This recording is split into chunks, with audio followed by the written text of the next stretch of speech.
आज हम बात करेंगे हेयर ट्रांसप्लांट के बाद डे 1 से लेकर डे 365 तक क्या-क्या होता है in this video. Hello everyone, welcome back to our hair transplant series. पिछले एपिसोड में हमने डिस्कस किया था कि हेयर ट्रांसप्लांट पेनफुल होता है कि नहीं।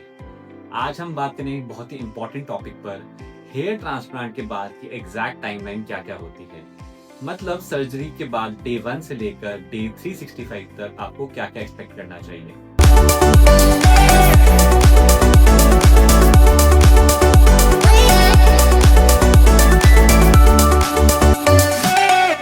Let's begin. हेयर ट्रांसप्लांट के नेक्स्ट डे आपको कंप्लीट रेस्ट लेना चाहिए इनसाइड योर होम। छोटे छोटे ग्राफ्ट्स आपको अपने स्कैल्प पे दिखने लगेंगे, आपको माइल्ड रेडनेस, थोड़ी स्वेलिंग या टाइटनेस फील हो सकती है। Don't worry, this is completely normal. इस स्टेज पे ग्राफ्ट बहुत ही डेलिकेट होते हैं, इसलिए उनकी प्रॉपर केयर बहुत ही इंपॉर्टेंट होती है because the risk of infection increases during this time. From the second day to the first week graft scalp के अंदर सेटल होते हैं। आपको छोटे छोटे क्रस्ट या स्कैब नजर आ सकते हैं जो कि आप स्प्रे करके नॉर्मल सलाइन वो कम कर सकते हैं। ये हीलिंग का एक नॉर्मल प्रोसेस है। You should not be scratching your head during this time.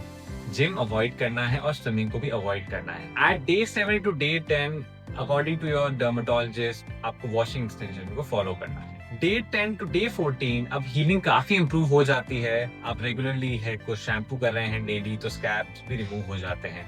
Most patient इस स्टेज तक नॉर्मल दिखना स्टार्ट हो जाते हैं। आप ऑफिस और सोशल एक्टिविटी कंफर्टेबली कंटिन्यू कर सकते हैं। From second week to the first month आपको नोटिस होगा कि हेयर फॉल इंक्रीज हो जाता है। इस टाइम पे पेशेंट्स काफी कंफ्यूज रहते हैं क्योंकि ट्रांसप्लांटेड हेयर गिरना स्टार्ट हो जाते हैं। Many patients panic and are worried कि उनका हेयर ट्रांसप्लांट फेल तो नहीं हो गया। The answer is a big fat no. ये कंप्लीटली नॉर्मल प्रोसेस है जिसे हम शॉक लॉस फेज कहते हैं। इस ड्यूरिंग दिस फेज रूट्स नहीं जाते, केवल आपके शाफ्ट है वो रिमूव होते हैं।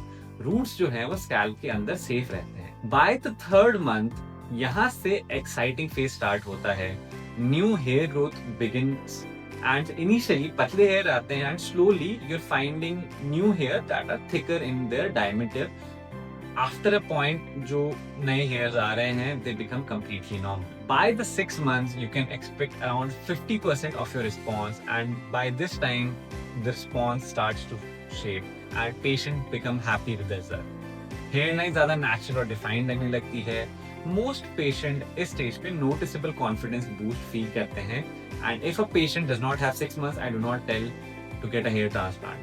9 months से 12 months तक सिग्निफिकेंटली ग्रोथ और बढ़ती है। By the 12 months we can expect hair जो हैं वो अपने थिकनेस और around 80 to 90% of all the hair have grown back. कुछ लोगों में 15 months या इवन 1.5 years तक भी हेयर ग्रो करते हैं। मैक्सिमम डेंसिटी 1 year और 1.5 year तक डेवलप हो जाती है and final result almost visible हो जाता है। इस स्टेज पे पेशेंट अपनी ट्रांसफॉर्मेशन कंप्लीटली अप्रिशिएट कर पाता है। Thank you everyone for listening. We will be back with another episode.